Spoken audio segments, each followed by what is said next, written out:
সন্মানীয় শিক্ষাগুৰুসকল, আগত এটা ভিডিঅ'ত আপোনালোকে পাইছে যে কিছুমান কামত যদি চৰকাৰী কামতে নিয়োগ কৰে, কিন্তু আপুনি সেই কামৰ অৰ্ডাৰ কপিটো শিক্ষাসেতুত আপলোড নিদিয়ে, তেতিয়া আপোনাক এবচেণ্ট দেখুৱাব। আৰু আপুনি এবচেণ্ট থাকিলে তেওঁলোকেতো গম নাপায় আপুনি কি ডিউটি কৰিছে। ওপৰৰ পৰা আপোনাৰ নামত শোকজ নোটিচ আহিব পাৰে। তো আপুনি কি কৰিব লাগিব দেখাই দিছোঁ। অনলাইনত আপুনি কি কাম কৰিব। অলপ ভিডিঅ'টো আৰম্ভ কৰোঁ।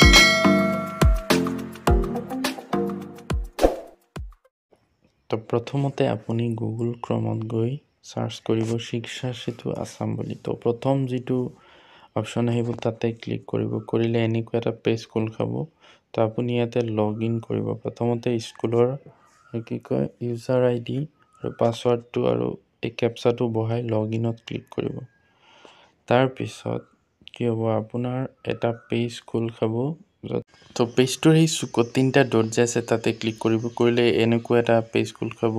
তো আপুনি কি কৰিব, টিচাৰ এণ্ড ষ্টাফত ক্লিক কৰিব। কৰিলে এনেকুৱা ৰঙা যে হৈছে গোটেইকেইটা অপশ্যন আহিব। তো তলফালে চাওক ষ্টাফ এবচেণ্ট, ৰিজন আপডেশ্যন, তাতে ক্লিক কৰিলে এইটো পেজ আহিব। অলপ টানি পেলাই স্ক্ৰল কৰি ওপৰত যাব লিখা থাকিব আপডেট ৰিজন। আপডেট ৰিজনত ক্লিক কৰিলে তাৰপিছত এনেকুৱা এটা ফৰ্মৰ নিচিনা পেজ খোল খাব য'ত লিখা আছে ষ্টাফত ক্লিক কৰিলে আপোনাৰ নামটো চিলেক্ট কৰিব। কৰি কোনটো ডেটৰ পৰা কোনটো ডেটলৈকে আপোনাৰ ধৰক ট্ৰেইনিং আছে, ইলেকশ্যন ডিউটি আছে, অন্য কিবা ডিউটি চৰকাৰী ডিউটি আছে বা মিটিং আছে, আধা দিন, সম্পূৰ্ণ দিন।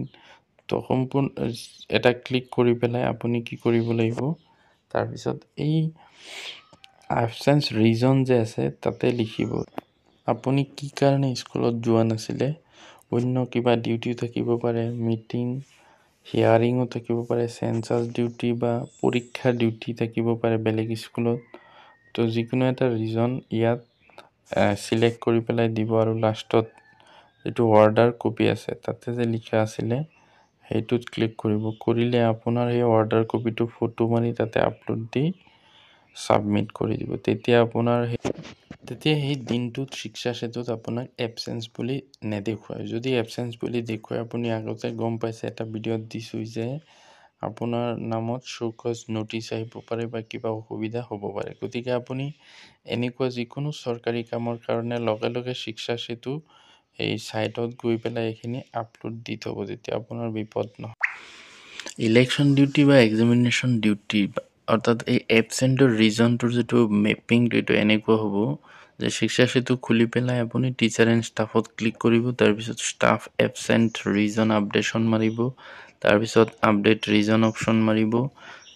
চিলেক্ট ষ্টাফ নেম, তাতে আপোনাৰ নামটো চিলেক্ট কৰিব। চিলেক্ট ফ্ৰম ডেট, আপুনি কোনটো ডেটৰ পৰা চিলেক্ট টু ডেট, কোনটো ডেটলৈ ডিউটি কৰিব সেইটো লিখিব।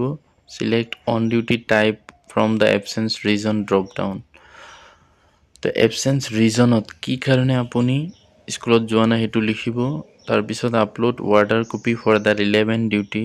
তো আপুনি যিটো ডিউটি কৰি আছে তাৰ এটা অৰ্ডাৰ কপি যে দিছে সেইটো আপলোড কৰিব। তাৰপিছত ছাবমিট কৰিব।